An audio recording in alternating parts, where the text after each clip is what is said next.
Good evening, everybody. Good evening, ladies and gentlemen. Welcome. Welcome to Congregation Beth Am. Welcome to our summer series on debunking Jewish stereotypes. For those of you who don't know me, well, okay, let's it looks like everybody does, but we get together a lot, so we know each other. I'm Howie Lupovitch. I'm a professor of history at Wayne State University. I'm the director of the Cohn Haddow Center for Jewish Studies at Wayne, and I'm also a proud member of this fine institution, Congregation Beth Am. It's always nice to talk here. I'm a little bit biased, but I think this is the best synagogue in town. No offense to all other synagogue, shuls, and temples, but this one is. It's got everything. It's the perfect place. So welcome. Whenever I talk, I have to switch persona because when I'm in there, I'm the Torah reader. Mostly, what I'm doing is singing. When I'm in here, doing this, I'm not doing any singing. So it's a different part of the brain. But so tonight you have the non-singing part of the brain. If I start singing, something has gone terribly, terribly wrong. So let me say a few words in general about the series, and then talk specifically about tonight. The topic, debunking Jewish stereotypes. What we're going to do in the series during these 6 weeks is I try to choose what I think are the most well-known, the most impactful stereotypes about Jews. And what I want to do with each one is I want to explore where the stereotype comes from. And then, and as the title of the series suggests, debunking these stereotypes, explain why they really are just stereotypes, and why there really is no substantive factual basis for any of them. And we're going to begin tonight. I thought I'd really just start out with the most dramatic and perhaps the most impactful Jewish stereotype or notion about Jews or myths about Jews, and that's the notion that Jews are responsible for the crucifixion of Jesus Christ. In terms of impactful, to say that this one has had a profound impact on Jews, well, that would be an understatement. That would certainly be an understatement. I would also say that I'm going to assume that for most, or maybe all of you, this stereotype, I'm going to assume you've heard it before, that you've heard something along the lines, some sort of accusation from someone somewhere that Jews killed Christ. It's hard not to. And this one has been around for a very long time. So let me start tonight by giving you two contemporary illustrations of the power of this stereotype, and then we can consider its origins and how Jews responded to it, and ultimately how we can debunk it. So I'll give you one example that's probably a little more well-known, and an example that's a recent example that's less well-known, but both are very important, and they tell us something about the power of this particular myth about Jews. So the first, it has to do with a film that came out about 15 years ago, or maybe even a little more. It was a film directed by Mel Gibson called The Passion. Now, the Passion, in Christian terminology, the Passion is the end of the Jesus story. The Passion refers to the crucifixion and the resurrection of Christ. And so this particular movie was based on a long-standing Christian Passion play. The Passion plays, if you don't know, this was a cycle of dramas that Christians all over the world, certainly in the European world, would act out during the weeks leading up to Easter, and they would enact the entire Jesus story. Birth, life, preaching, ultimately up to crucifixion and resurrection. And as part of these Passion plays, you'd have the part about Jesus being crucified and villainizing Jews as the murderers of Christ in this Passion story. The movie, The Passion of the Christ, Mel Gibson's version, didn't have the entire story, but simply telescoped down to that one particular end of the story. It was a controversial film because it was especially emphatic. It was especially insistent on how guilty Jews were in that story. Now, in and of itself, that was nothing new. But as we'll see at the end tonight, In the 1960s, the Catholic Church forgave Jews for that what's called an alleged crime or a presumed crime, but Gibson was among those Catholics who refused to accept the doctrine of the church in which they forgave the Jews. So it was very controversial for that reason. But that's an example where this notion of Jews killing Christ it's well known enough to be the subject of a Hollywood film without even very much explanation or introduction. At no point in that movie did it have to say, did you know there is this notion that Jews kill Christ? The assumption was everybody knew it. It was a measure of how widespread the notion was. The other example, this might be, excuse me one second. The other example, which I think is maybe less well known, has to do with a town in Germany. The town is called Oberammergau, which means Upper Ammergau. And this is a town in Germany which, since the 16th century, every 10 years, the town acts out the Passion Play. So every 10 years, this is a small town. The entire town, for 6 or 8 months, or even longer sometimes, devotes itself to presenting these passion plays. And when the plays are finally performed, people would come. For the last 400 years or so, people would come from all over Germany to see it. This was a major event for a long, long time. And of course, it included the end of the story, the crucifixion and the villainization of Jews in the story as well. And like I said, it went on from the 16th century, about every 10 years. The first time where the town of Oberammergau was preparing to present this play after the Second World War, there was a problem. Because in the immediate aftermath of the Holocaust, and the destruction not only of German Jewry, but of much of European Jewry as a result of anti-Semitism, there were people both in Oberammergau and elsewhere who began to question whether or not it was still, in the aftermath of the Holocaust, appropriate to present the part of the play that blamed Jews for murdering Jesus. Now, that was a debate that began at the end of the 1940s, the first time it cycled around after the Second World War, and continues to this day, every 10 years, in Oberammergau, and in Germany, and in much of the Catholic world, the debate comes up. Is it still appropriate for Christians to engage or reenact this part of the story? And in some cases, since the Second World War, the play was modified. In some cases, it wasn't. But it is an ongoing debate. The larger question raised by the debate over the Passion Play in Oberammergau, and this, of course, points right to our subject this evening, the larger question is, what is the relationship between this assertion that Jews killed Christ and subsequent generations and centuries of Jew hatred in various forms? Now, one of the things we're going to see this week and next week is that in some sense there is a direct connection. Next week, when we talk about certain things, certain other stereotypes like the blood libel or the notion that Jews have horns, that derives directly from this accusation. But in modern terms, the modern question is, what is the relationship between the accusation that Jews killed Christ and Nazi anti-Semitism?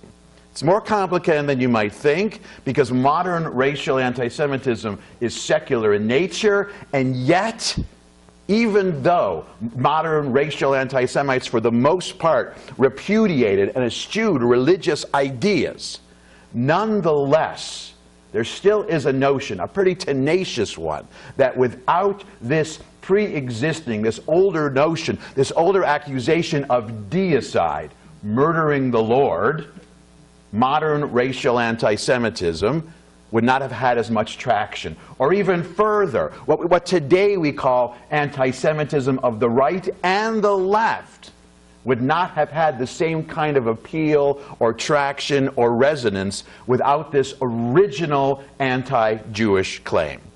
And so I think Oberammergau, seen with the controversy over Mel Gibson's Passion, it just illustrates how deep and widespread and how long-standing not only the accusation has been, but the debate over the accusation.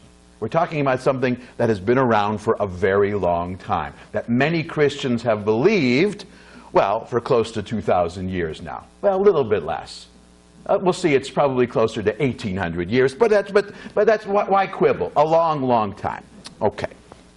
Now, where to start? I figured the best place to start in terms of defining what the actual accusation, what the actual stereotype is, let's start with the guy who actually coined the term deicide. Now, just to be clear, deicide is like homicide. Like homicide means killing a person, a homo sapien. Deicide means killing a deity, murdering the Lord. And I think we can agree that as terrible as homicide is, murdering the Lord, maybe it's a little more serious crime. If you ask someone like Dante in Dante's Inferno, murderers are pretty deep in the pit of hell. But deicidists are even deeper. It's about as bad as you get. Okay, so the person who coined the term was a 4th century Christian preacher whose name was John Chrysostom of Antioch. Now, before we read a little excerpt from one of his sermons where he begins to talk about this, a little bit of background. He was a 4th century Christian preacher.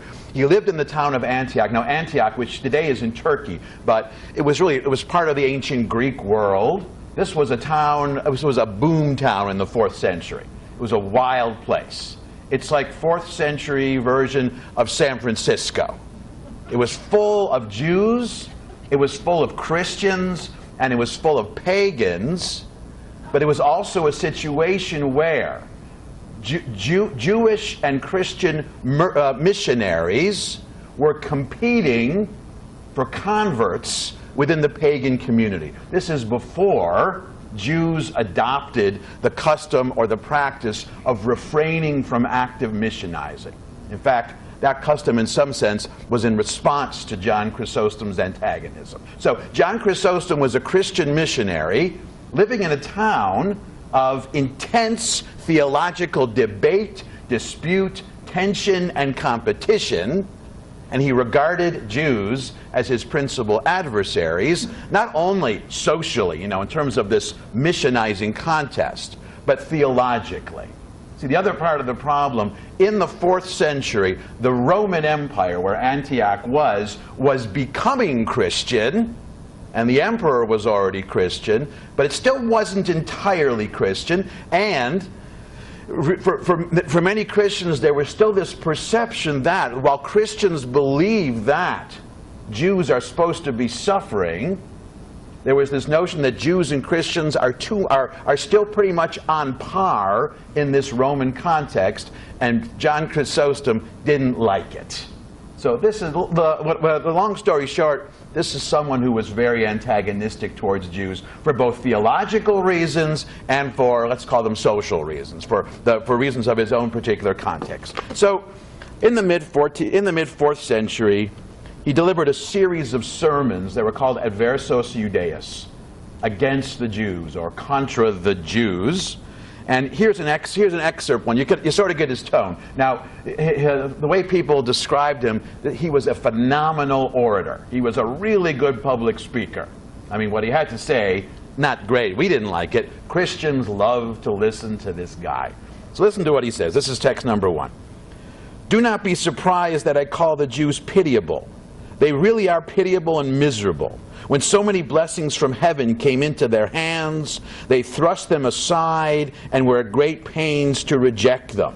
This is the Christian notion that Jews were once the original chosen people, but in their sinfulness and their failure to see the light, so to speak, they were rejected by God. But they were the original chosen people.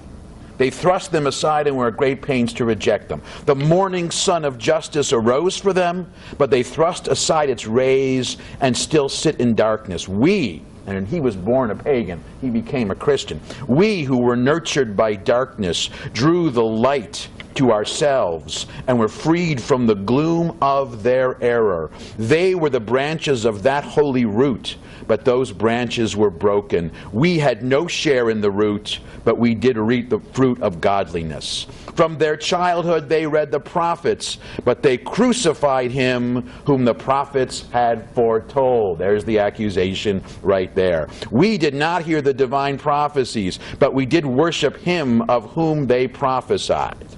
And so they are pitiful because they rejected the blessings which were sent to them, while others seized hold of these blessings and drew them to themselves. Although those Jews had been called to the adoptions of sons, they fell to kinship with dogs. We who were dogs received the strength through God's grace to put aside the irrational nature which was ours and to rise to the honor of sons. How do I prove this? Here's his proof text for what he's claiming. Christ said, "It is not fair to take the children's bread and cast it to the dogs." That's a quote from the Christian Bible. Christ was speaking to the Canaanite woman when he called the Jews children and the Gentiles dogs. If then the Jews failed to know the Father, if they crucified the Son, if they thrust off the help of the Spirit, who should not make bold to declare plainly that the synagogue is a dwelling of demons? He begins to expand from simply the accusation of a crime to the broader ramifications of that crime, meaning that Jews are punished and rejected by God eternally. A point we'll come back to in a minute. Dwelling of demons. God is not worshipped there, heaven forbid. From now on it remains a place of idolatry. But still some people pay it honor as a holy place. You Jews did crucify him. But after he died on the cross, he then destroyed your city.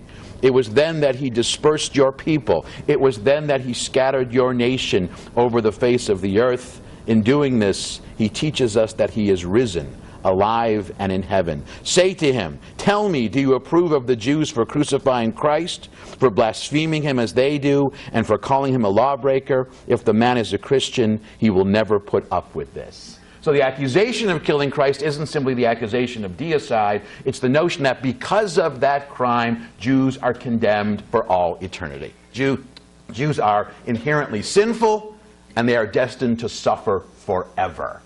That's the basic notion of it. See, originally, it was just a description of an act. John Chrysostom turns it into something transcendent and eternal. So that's really the broader ramifications of it. We'll have questions at the end. Okay, save it for the end, okay? All right. Let's consider, where did he get this idea? Now, John Chrysostom was a 4th century Christian scholar. He was building on a matrix of Christian teachings which were around since the time of the Christian Bible. So let's see where we can root this. So first, a couple of general comments about the Christian Bible itself. First, well, when we speak historically about the Christian Bible, and you know, when I say Christian Bible, I'm using it as an alternative to New Testament. I don't know if you're aware, the terms Old Testament and New Testament, these are not neutral terms. A core Christian belief is that the revelation from Jesus supplanted the old revelation of Sinai and the biblical prophets. So that Old and New Testament means Old and outdated Testament, New and improved Testament. Testament simply means revelation. So instead of saying Old Testament, New Testament, I'll use the neutral terms Hebrew Bible for Old Testament or Tanakh, and Christian Bible, neutral. Okay, but they mean essentially the same thing. Okay. So first, when we talk about the Christian Bible and the story of Jesus, the first thing we have to be clear about from the outset is, well, when it comes to let's say the historicity of Jesus, historicity meaning was Jesus actually a historical figure, we have a little problem of evidence. There is not a single first-hand account of the life of Jesus or of anything that he did that was written or that dates to the lifetime of Jesus. See, this is a problem we have with charismatic figures like Jesus all the time. Since he was a charismatic preacher, he himself wrote down nothing. He didn't write anything down. So what we know about him were from people who heard him. But it's even more than that. None of the accounts of Jesus And certainly nothing in the Christian Bible was written by someone who lived during the life of Jesus. There are no first-hand accounts. The earliest books of the Christian Bible, the earliest writings, are the teachings of Paul. You know, Paul's address to the Christians and to the Romans and to the Galatians and the Thessalonians. Those are the earliest ones, but Paul lived a full generation after Jesus died. Similarly, the four main books of the Christian Bible, they're known as the Gospels or the Synoptic Gospels, Mark, Matthew, Luke, and John. These were written by individuals who lived, well, the earliest one, as you can see from the handout, Mark is the earliest one. It was written 60 CE. That's 28 years after the death of Jesus. So what do we make of a book like this? The author of the Gospel of Mark, let's say it's Mark, he didn't hear Jesus himself. He was basing what he wrote on something that was told by him by someone who had heard Jesus talking or Jesus preaching. So really these are second-hand accounts. It's the closest we get. The real problem in terms of trying to understand Jesus and any of these teachings of the Christian Bible historically is that the Romans, and of course the whole story took place in Roman-controlled Judea, the Romans left no record of Jesus whatsoever. The earliest Roman record of Jesus, or of any of this, is from 130 CE, 100 years after his death. Which is odd, because when it came to documenting things, the Romans were, they're about as anal retentive as you could get. They documented everything about everything. They were counting the livers, the organs of animals that were used from libation, and they make absolutely no reference to Jesus at all until 100 years later. Now, how much of a difference does 100 years make? By the time we have actual Roman documentary evidence, even by the time the Gospels are written down a generation or two generations later, depending on the book, by this point, we've made a transition. Historians like to distinguish between the religion of Jesus, the teachings of Jesus, and the religion about Jesus. There's a transition there. Even by the time we get to Paul, Paul isn't only reproducing the teachings of Jesus, and in his mind he did it very faithfully, but already by this point, new ideas have begun to take shape, which Jesus himself never really mentioned. So what do we do with this? To their credit, historians of this period, or people, like scholars who study the Christian Bible as a historical document, they've come up with some very useful criteria for figuring out which parts of the story are believable and which parts of the story were probably, let's call them more mythical or literary or not as believable. I'll give you a couple of examples. One they call the criterion of multiple attestation. In other words, if there's an aspect of the story that is mentioned in two independent sources, it's considered probably to be accurate. Multiple attestation. Now that doesn't mean if it appears in more than one gospel, it's true, because the later gospels were based on the earlier ones. It has to be two independent sources. The other one I think is also very important. It's called the criterion of dissimilarity. It's my personal favorite. It makes great sense. If there's something in the story which works to the detriment of later Christian doctrines, it's generally presumed to be true. Because why would it be in there if it wasn't true? Why would, when the Christian Bible was edited and canonized and finalized, why would they include teachings about Jesus, stories about Jesus, which undermined subsequent Christian beliefs if they weren't true? So these are multiple attestation, the dissimilarity. These are tools that historians use to figure out what part of the story is real and what part of the story maybe was added or embellished. There's another aspect of this as well. There are parts of the stories in the Christian Bible, which clearly borrow from legends and stories and beliefs from the surrounding pagan world of the 1st century CE. I'll give you an example here. There was a messianic figure in the first century whose name was Apollonius of Tyana. He was a pagan messianic figure. He had nothing to do with Christianity or Judaism or anything like that. But a lot of the things that happened in his life, a lot of the stories about Apollonius of Tyana, who lived around the year 30 CE, are surprisingly similar to the life of Jesus. So some historians think that there are some aspects of this story which were based on the life, the biography, the story of this other messianic figure. Still, though, this doesn't mean that none of it is true. Some of it certainly is true. I'll give you an example of distinguishing between what seems more true and less true. There are two versions in the Christian Bible as to where Jesus was born.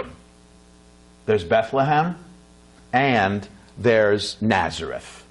You hear him called Jesus of Nazareth, but there's the Bethlehem story. The Bethlehem story does not meet the criterion of dissimilarity, because a subsequent Christian belief, eventually Christians came to see Jesus as a descendant of King David, building on the Jewish notion that the Messiah would be from the house of David. David was born in Bethlehem, and therefore a story that says that Jesus was born in Bethlehem obviously affirms this idea that Jesus had this proper messianic lineage.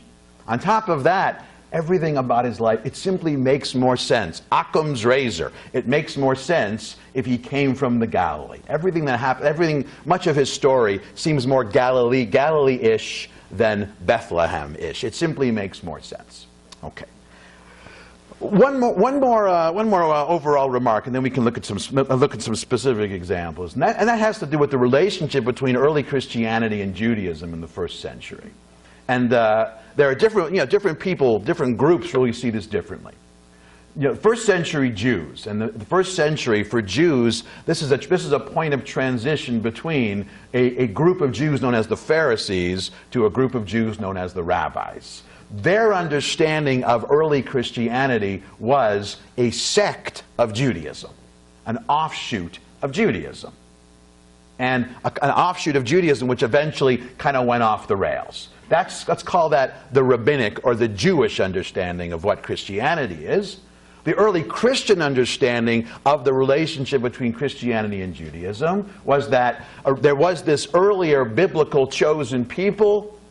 For a variety of reasons they were rejected. Even before rejecting Jesus, they were sinful. They pointed to all these transgressions in the Bible, an example of which we'll come to in a minute. And the early Christians saw themselves as the new chosen people, the new people of Israel, a kind of replacement or successor of this older people of Israel.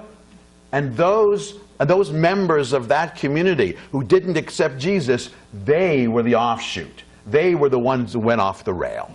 So you have those two competing conceptions of which of these Jews or Christians, who are the true chosen people. Now, more recently, a 20th century historian named Alan Siegel came up with, I think, the best way of understanding this story in a broader context. The metaphor he used for this relationship, he called it Rebekah's children, in reference to that biblical story. Remember, Rebekah in the Bible has two twins, Jacob and Esau. They're fighting to see which one comes out first in the womb. So this notion, this metaphor of Rebekah's children said, in the first century, the rabbis and the Christians were fighting to see who is going to be the true heir of ancient Israel. Especially when the temple was destroyed, which is only a generation after the death of Jesus. That's when the fight really becomes intense.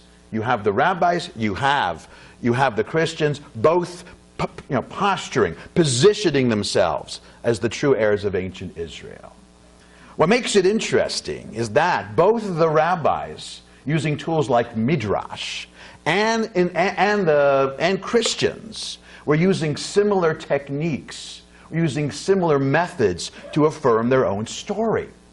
So when they wanted to affirm and strengthen and prove their beliefs, their version of who the chosen people is, they would revert back to the teachings of the Hebrew Bible. You've got two competing groups competing to be the chosen people, using the same corpus of teachings, the Tanakh, to justify what they're doing. Let's look at an example of that. Look at text number 2. Text number 2, this is a passage from the Hebrew Bible, from the book of Isaiah. This is known as Isaiah's parable of the vineyard, Isaiah chapter 5.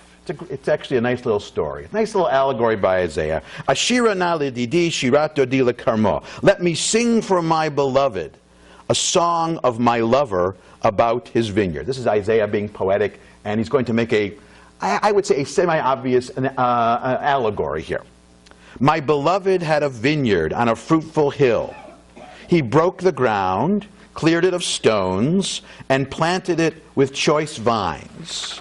He built a watchtower inside it. He even hewed a winepress in it, for he hoped it would yield grapes. Instead, it yielded wild grapes, or we might say sour grapes. Now then, remember, this is Isaiah preaching to his listeners. Dwellers of Jerusalem and men of Judah, you be the judges between me and my vineyard. What more could have been done for my vineyard that I failed to do in it? Why, when I hoped it would yield grapes, did it yield wild grapes? Now, what is this a metaphor for? This is God giving Israel the Torah, hoping that Israel would become a people observing commandments, but instead they became wild grapes, so to speak. In other words, violating all those commandments. This is basically a way of referring to the golden calf and every subsequent transgression that the children of Israel did, which, if you've ever read the Hebrew Bible, it starts in the book of Exodus and goes all the way through the Hebrew Bible, constantly. It just never ends. Our ancestors could be pretty tenacious in not wanting to follow those commandments. I would say, well, I mean, we're not that different from them. I mean, not everybody follows everything now. All right? So that's Isaiah's parable. Isaiah is talking about, remember, he lived centuries before the birth of Jesus. He's talking about in the ancient world. He's talking about the transgression nature of ancient Israel. Now, when the rabbis interpreted that story as this is the basis of the need to repent. This story is the basis of why we have Rosh Hashanah and Yom Kippur. We're basically sinful. We need to repent. Look how this story was refashioned in the Christian Bible. The story of the vineyard was retold in all of the Gospels, first by the oldest of the Gospels in Mark. This is text number 3. Then he, meaning Jesus, began to speak to them in parables. He's going to sort of reinterpret or reiterate, or refashion Isaiah's parable. A man planted a vineyard, put a fence around it, dug a pit for the winepress, built a watchtower. That's the same story. Then he leased it to tenants and went to another country. Now that's a little different, because in the first story, he gave it. Here, he's just leasing it to some people. When the season came, he, meaning the man who planted the watchtower, God, sent a slave to the tenants to collect from them his share of the produce of the vineyard. This is like God sending a prophet to make sure people are observing commandments. But they seized him and beat him and sent him away empty-handed. And again he sent another slave to them. This one they beat over the head and insulted. And he sent another, and that one they killed. And so it was with many others. Some they beat and others they killed. So this is basically the Christian understanding of the story of biblical prophecy, where every prophet comes and gives these messages, and the Israelites ultimately just ignore it, which is, that's the story. There's no prophet in the Bible whose admonishings, whose warnings were heeded. It just goes on and on. Okay. He still had one other, a beloved son. Finally, he sent him to them, saying, "They will respect my son." But these tenants said to one another, "This is the heir. Come, let us kill him, and the inheritance will be ours." So they seized him, killed him, and threw him out of the vineyard. Now, that's a very different version of the story, but you can see it's based on the metaphor of the vineyard. But this is a very Christian spin on the story, because it really revolves around Jesus here, the son of the vineyard planter who is rejected and killed. What will then the owner of the vineyard do? He will come and destroy the tenants and give the vineyard to others. Have you not read this scripture? And here he quotes a passage from the book of Psalms, which if you've ever recited the prayer Hillel, is familiar to you. Because you may not recognize the stone that the builders rejected has become the cornerstone. You might recognize it in Hebrew, Even ma'asu habonim haita lerosh pina. The stone that the builders rejected became the cornerstone. Jesus, this representative of God, the Son of God who was rejected, becomes the cornerstone of this new faith. This was the Lord's doing, and it is amazing in our eyes, right?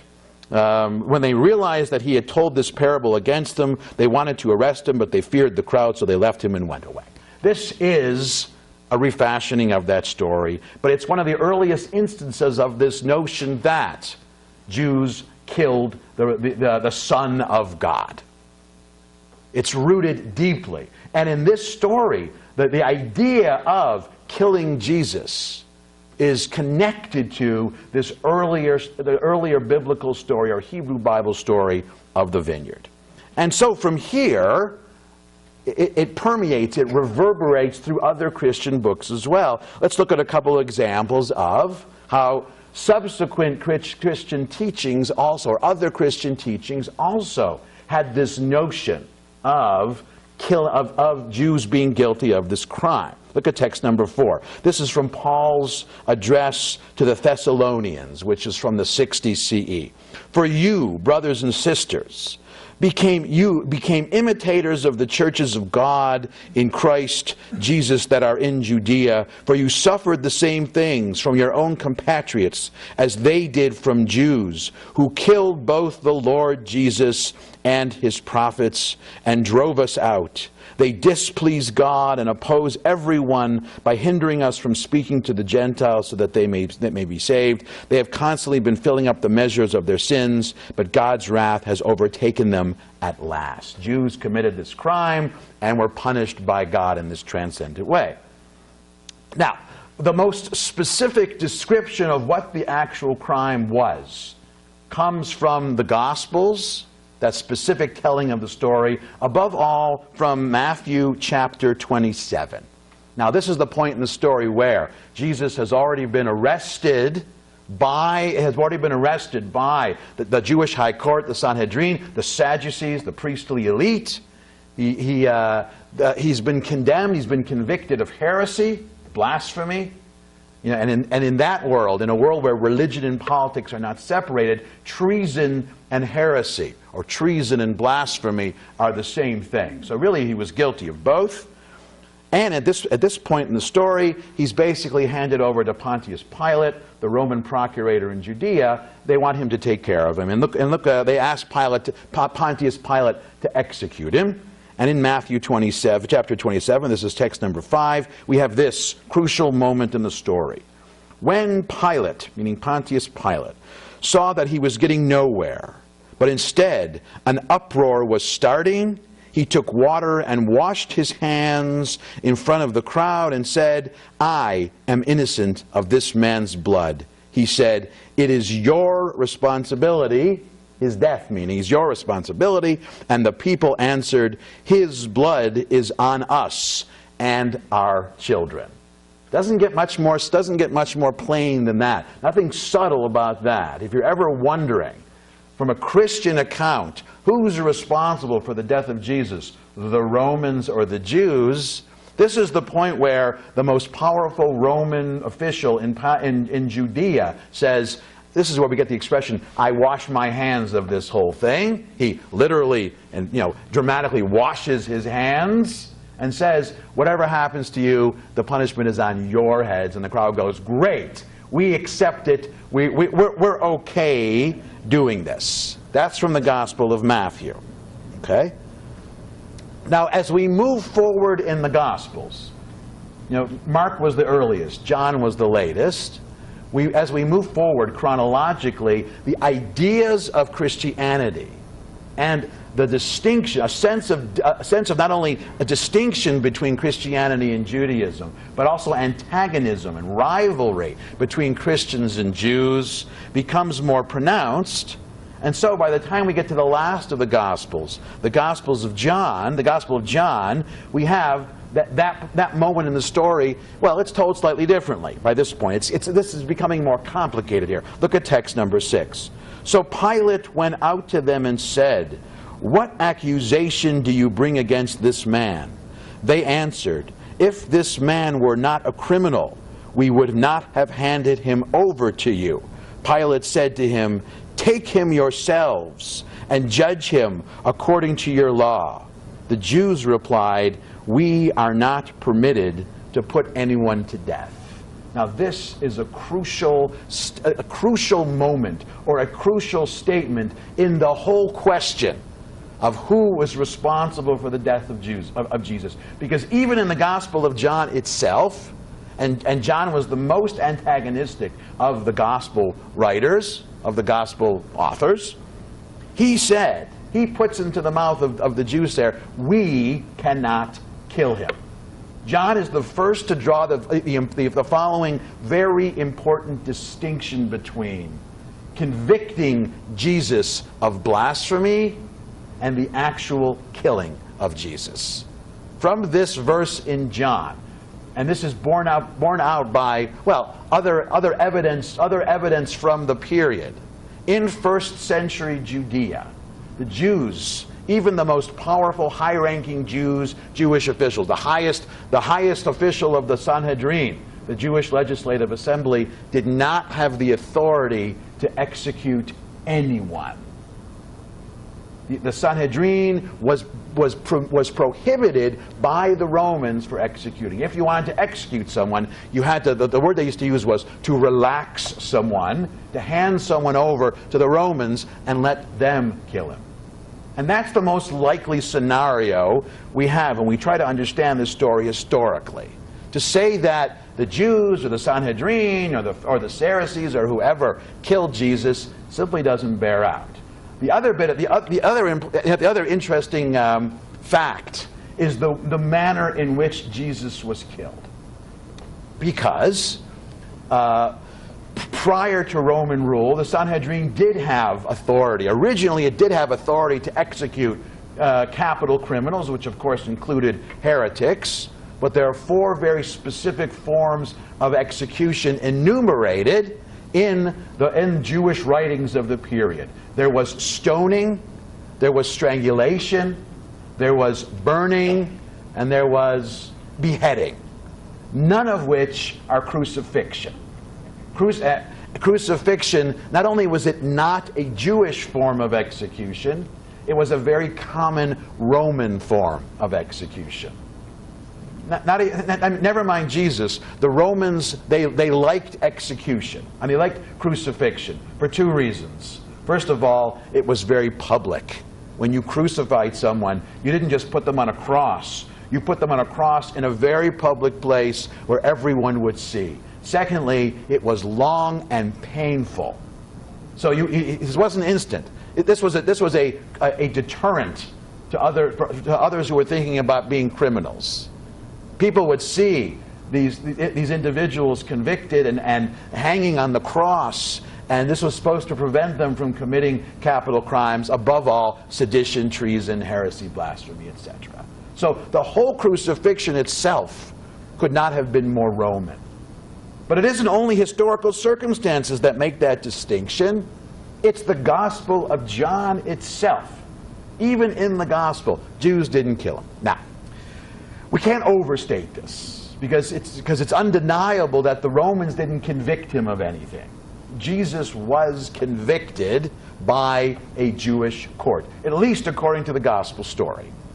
But turns out that's a little problematic too, because based on the Jewish notion of heresy and blasphemy at the time, nothing Jesus did or said, nothing he taught, was considered heresy. simply disagreeing at the time was not punishable by, was not enough to convict someone of heresy. So the story is problematic.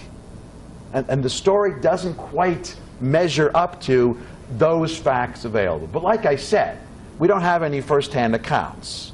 But it seems unlikely that even if the Sanhedrin had the authority to execute someone, they wouldn't have executed Jesus for what Jesus did. You had to do something much, much worse. Plus the fact that in the whole capital punishment procedure of the Sanhedrin, it was extraordinarily difficult to convict someone of a capital crime. And there's a whole tractate in the Mishnah. It's called Tractate Sanhedrin, which deals with court procedure. And when it comes to the question of capital punishment, the whole system, the whole procedure is rigged in favor of the accused, of the defendants. I'll give you an example. A capital tribunal consisted of 23 judges. Now, these judges weren't only judges, they were also jurors. The judge and jury, and they were also the lawyers.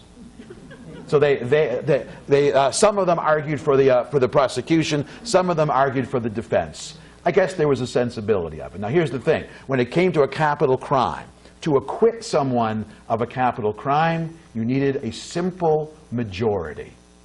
In other words, if 12 of the 23 judges / jurists voted to acquit, the person went free.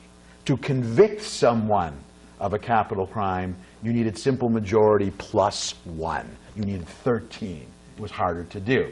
But the most striking one is this. You know, if everyone on this 23-member tribunal voted to acquit, the person went free. If everyone voted to convict, the person went free. The notion being that if no one on this tribunal could come up with a reason why this person should be exonerated, clearly we have not investigated enough. We must have missed something. But that's what I mean. The whole system was rigged not to execute someone, and the larger idea it was based on, and this is where the story of the execution, even the conviction of Jesus for heresy becomes problematic. That high court had a powerful preference to, well, they had a reluctance to convict an innocent man of a capital crime, but they weren't that worried about acquitting a guilty person, because the notion is, if the person is guilty and we let them go, they'll be punished by God. You know, there was in the Talmud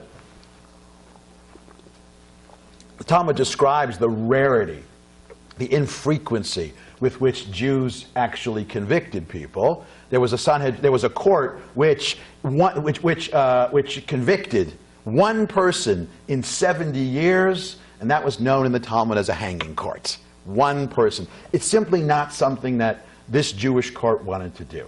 You know, another story, whenever there's a debate about is capital punishment something Jewish, there's a real reluctance to do it. The notion being, better let God kill that person. Because if you kill an innocent person, there's no coming back from it. Okay. So historically, the course of events in the Christian gospel doesn't quite hold up. It's problematic. Beyond that, when we look at sources beyond the Christian Bible which describe Jesus, this part of the story is oddly absent. Look at text number 7. Now, I mentioned there wasn't any Roman source about Jesus until 100 years after his death. The one sort of exception to that rule was the Roman Jewish historian Josephus Flavius. I think his nickname might be Josephus the Cat Flavius. Yeah, that's the name of a cat, I know. Anyway, Josephus was he was a Jew from Judea. He was a Pharisee. He lived during the middle and later part of the 1st century. He was one of the Jewish generals during the Great Revolt against Rome. He eventually surrendered, and then he moved to Rome and became a historian, or what in those days they called a historian. What they called a historian, we would call the writer of historical fiction. So not everything Jesus says is entirely factual, but he is one of the earliest writers, let's call semi-Roman writers, who made direct reference to Jesus. Now, he's writing in the 80s CE, and he makes and this is in a book he wrote, or a collection he wrote, called Antiquities of the Jews. It's a history of the Jews from Abraham all the way until the Great Revolt against Rome, and he actually mentions Jesus. And listen to what he said. Now, you note there are two parts of this passage that are in brackets. Most philologists, most people who study texts, believed that these were inserted later by Christian editors. So they're here, but I just sort of bracketed them for that reason. You'll see why. Now, there was about this time, he's talking about the different groups of Jews in the first century, and he writes, there was about this time Jesus, a wise man, if it be lawful to call him a man. For he was a doer of wonderful works, a teacher of such men as received the truth with pleasure. He drew over him both many of the Jews and many of the Gentiles. He was the Messiah. And when Pilate, at the suggestion of the principal men amongst us, had condemned him to the cross, those that loved him at the first did not forsake him, for he appeared to them alive again on the third day, the resurrection. As the divine prophets had foretold these and 10,000 other wonderful things concerning him. And the tribe of Christians, so named from him, are not extinct at this day. So, from Josephus we know there was such a person. The Christian reading of Josephus suggests that he was the Messiah of the Jews, which may or may not be part of the original Josephus. That's a matter of debate. But you note what's conspicuously absent here is anything about Jews being involved in the death of Jesus. It was Pilate, the Roman procurator, who condemned him to the cross. In some ways, Josephus' rendering of the story is very similar to the Gospel of John's rendering of this story. That in Josephus, there's nothing even about the Jewish high court convicting him of anything. That's not even in the story. That maybe was added later. Look at text number 8. This is about 50 years later. Here's a version of the story from the Roman historian Origen. And basically he's commenting on Josephus. He lived a few decades after Josephus, and he's elaborating or commenting on what Josephus had said. For in the 18th book of his Antiquities of the Jews, Josephus bears witness to John as having been a Baptist. Josephus mentions John the Baptist, and as promising purification to those who underwent the rite. Now this writer, although not believing in Jesus as the Christ being the Greek word for Messiah, in seeking after the cause of the fall of Jerusalem and the destruction of the temple, whereas he ought to have said that the conspiracy against Jesus was the cause of these calamities befalling the people, since they put to death Christ, who was a prophet, says nevertheless, being, although against his will, not far from the truth, that these disasters happened to the Jews as a punishment for the death of James the Just, who was a brother of Jesus called Christ, the Jews having put him to death, although he was a man most distinguished for his justice. Origen has a different reading of this story. Origen says, yes, the Jews did put someone to death, but it wasn't Jesus. It was his brother, which is a very different understanding of the story. Now, these are Josephus and this Roman historian, these are early attempts to try to sort out what really happened. Both of them, well, especially Origen, by the time he's writing in the 2nd century CE, he's writing in a time when Jews and Christians, in other words, believers in Christianity, Christians, and Jews who rejected those teachings were beginning to argue with each other over what the truth of the story is. But what I would emphasize is, during these early centuries, it was, in a way, Jews and Christians having this debate was more neutral in the sense that Judaism and Christianity in the 2nd century CE were not on equal footing. Judaism was a legal religion under Roman rule. Christianity was considered something sectarian and against the law. So Jews, in a sense, had a kind of upper hand, and it was very comfortable and very easy to say, no, that story is not true. So Origen is drawing from what he's heard from Jews, what he's heard from Christians, and, you know, like a decent Roman historian trying to put together a good story that maybe has some reliability to it, he's trying to reconstruct the story as faithfully as he can. Now, as we move forward, and not that much time, we very quickly, in the Christian world, move toward the more stereotypical story we eventually get to. Look at text number 9. One of the earliest Christian depictions of the story is written by a late 2nd century Christian poet whose name was Melito of Sardis, in which he calls, in a Latin poem called Peri Pascha, which means Paschal Lamb, okay, in which he writes, "Why, O Israel, did you do this strange injustice?" This is text number 9. "You dishonored the one who had honored you. You held in contempt the one who held you in esteem. You denied the one who publicly acknowledged you. You renounced the one who proclaimed you his own. You killed the one who made you to live. Why did you do this, O Israel?" Here we have this notion, we're moving toward John Chrysostom's notion of Jews murdering the Son of God and being punished for it. It was necessary for him to suffer, yes, but not by you. It was necessary for him to be dishonored, but not by you. It was necessary for him to be judged, but not by you. It was necessary for him to be crucified, but not by you, nor by your right hand. O lawless Israel, why did you commit this extraordinary crime of casting your Lord into new sufferings, your master, the one who formed you?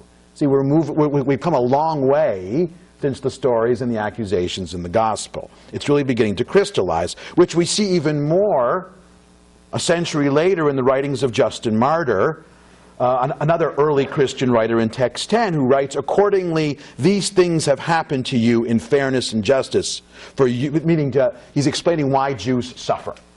"For you have slain the just one, and his prophets before him." See, he's reiterating Mark's version of the vineyard story. "And now you reject those who hope in him and in him who sent him, God the Almighty and maker of all things, cursing in your synagogues those that believe in Christ, for you have not the power to lay hands on us on account of those who now have the mastery, but as often as you could, you did so."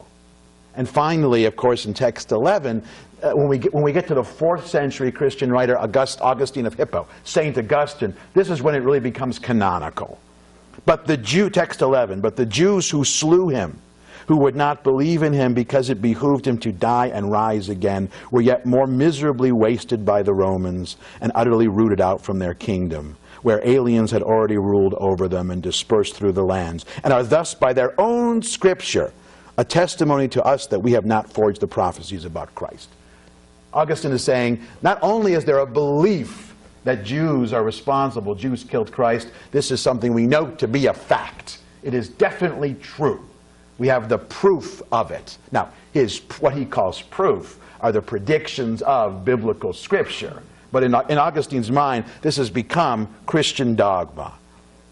And this is something which is going to be, from this point on, woven into the fabric of Christian thinking. By the end of the 4th century, this belief that Jews killed Christ and are going to be punished becomes not something that some Christians believe or that Christians should. This is something that Christians all believe.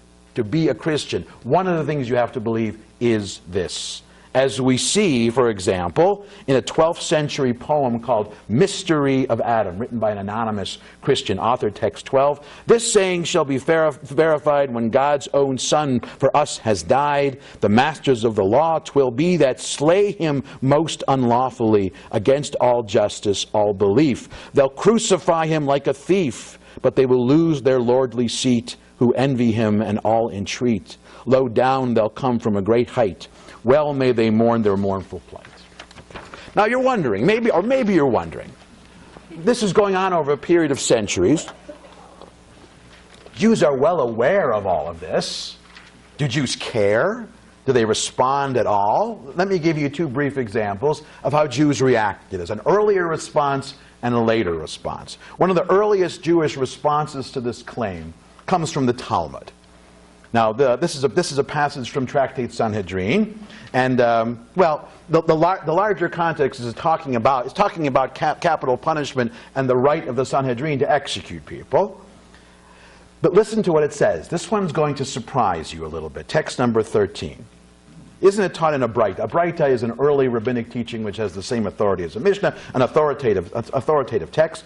On Passover Eve, they hung the corpse of Jesus the Nazarene after they killed him by way of stoning.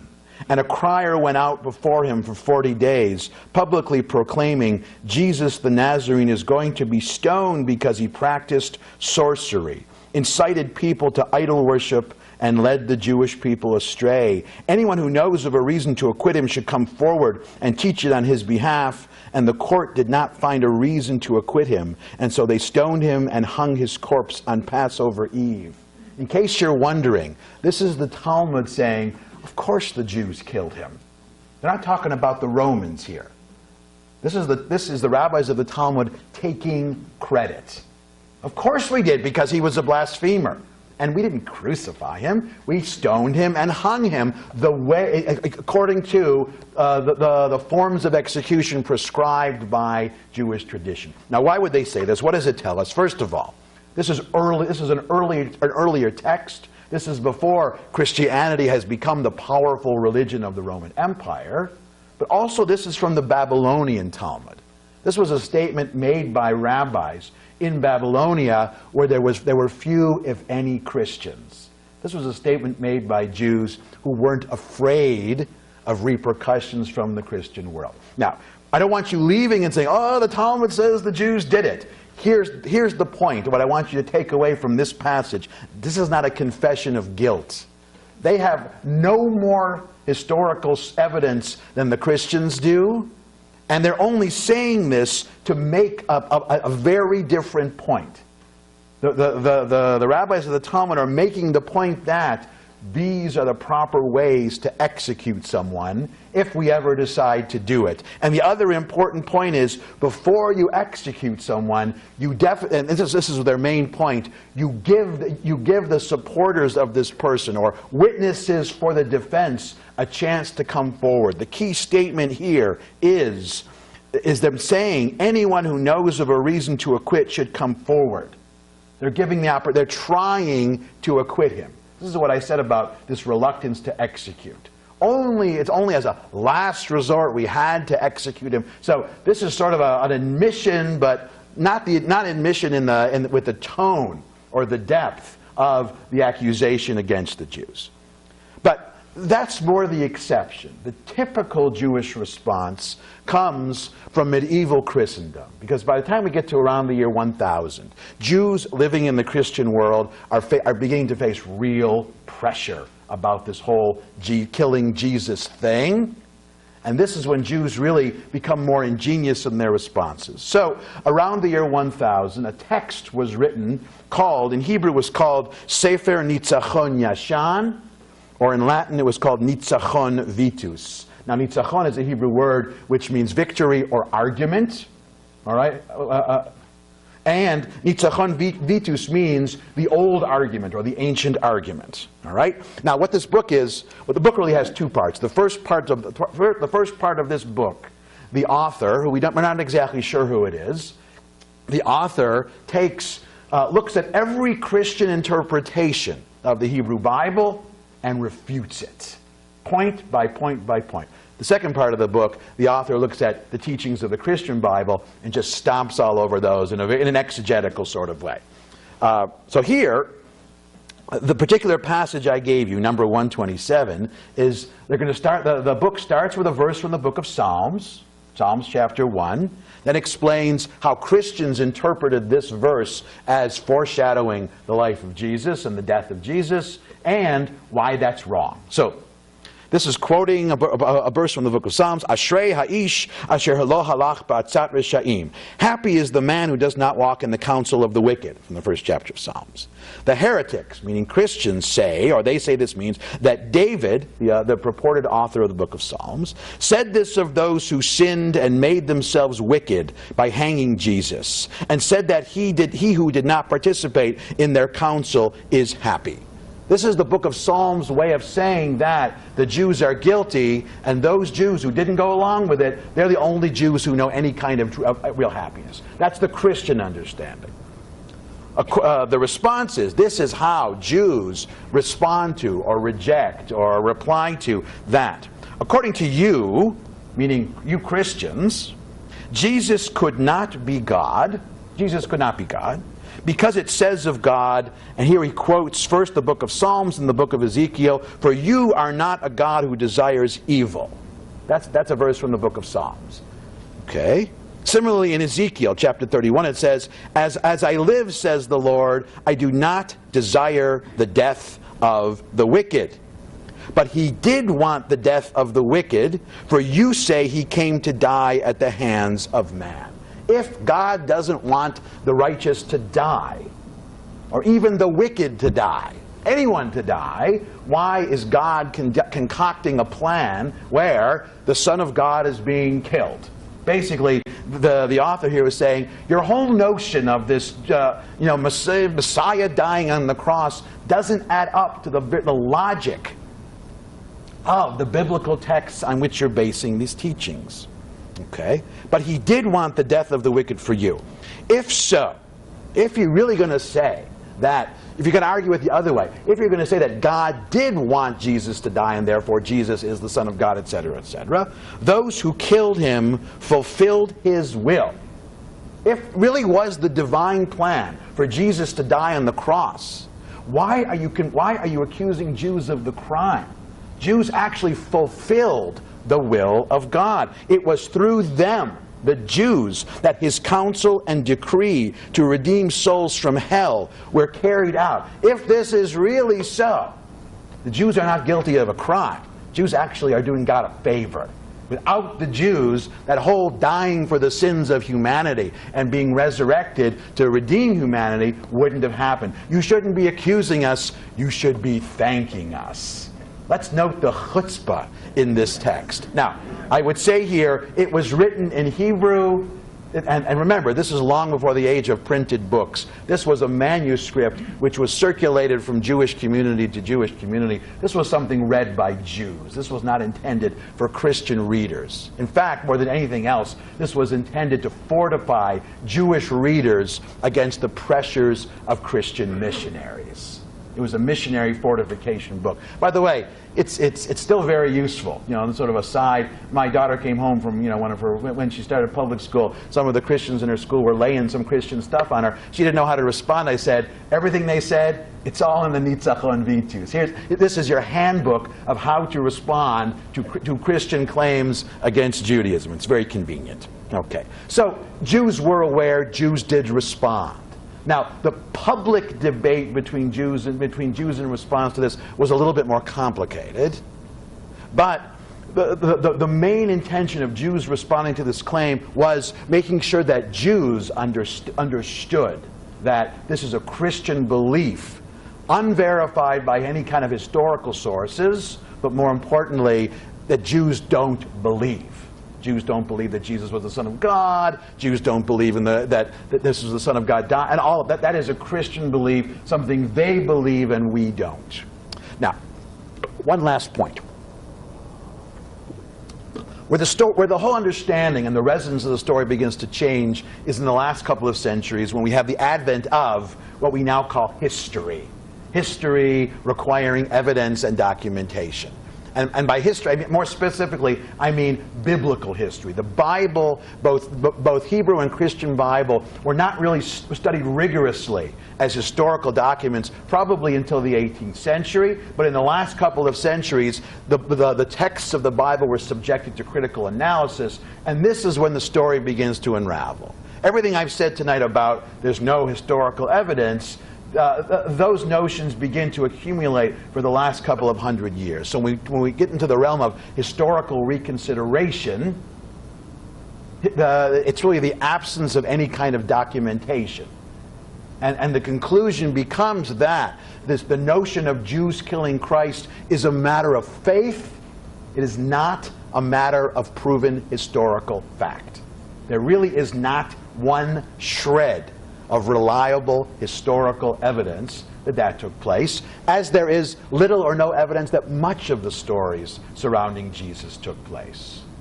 But I'm not saying this to demean the story. When I say something is a matter of faith, I'm not saying that in a dismissive or a minimizing way, because everyone believes things based on faith. I mean, there's so much in Judaism that we take on faith. Just to be fair, to be equal opportunity skeptical, there's not one shred of evidence that Mount Sinai took place or that Moses existed. Moses is not a historical fact for us. Moses is a matter of faith, which doesn't diminish his importance. This is why Christians have believed this for so long, even modern historical-minded Christians, because it's a matter of faith.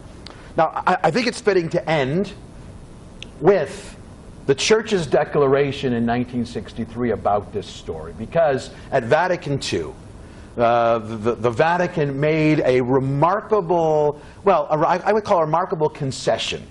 And look at text 15. That they were rethinking this notion of Jews being guilty of a crime.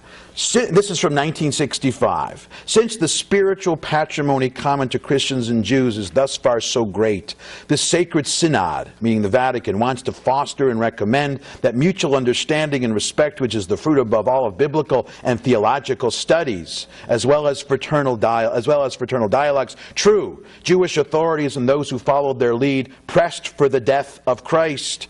Still, what happened in his passion cannot be charged against all the Jews without distinction, then alive, nor against the Jews of today.